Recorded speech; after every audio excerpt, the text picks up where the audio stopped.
going to show you how to check to see if you have a diastasis recti. So you're going to want to come onto your back.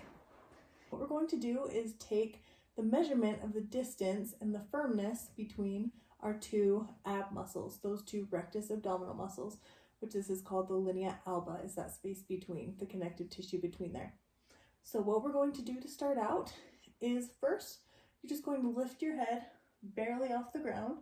We don't want to come up higher because that moves those muscles closer together and can give us a false reading. So we want to barely lift up our head off the ground, and we're going to feel for a space between your ab muscles. You can do this directly on your skin. You don't have to do it over your clothes.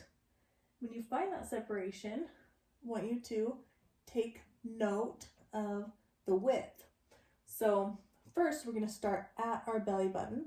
Raise your head and feel, if you have 2-finger gap or whatever it might be, take note of that width. And then you're going to raise your head again, move up to 2 inches above your belly button, feel for that.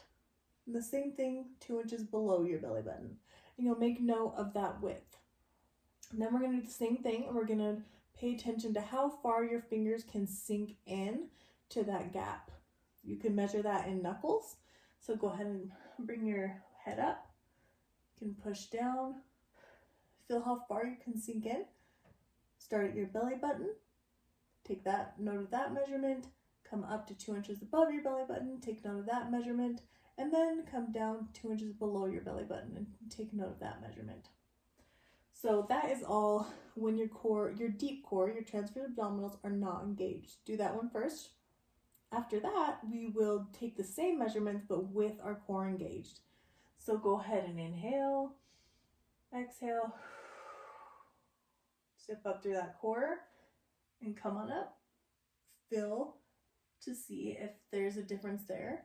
Take note of that above your belly, the 2 inches above your belly button, at your belly button, and below. So that is how you check for diastasis recti.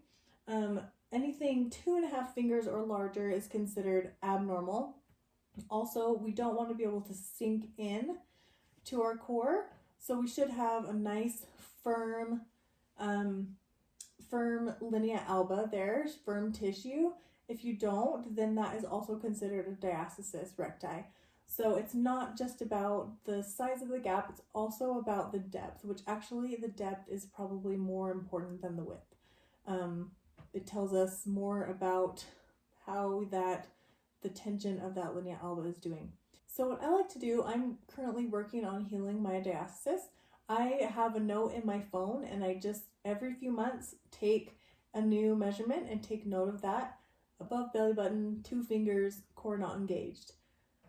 Below belly button, 1 finger, core engaged, or whatever, and then I look through that over time, and that has been really helpful to see progress, even though it's slow.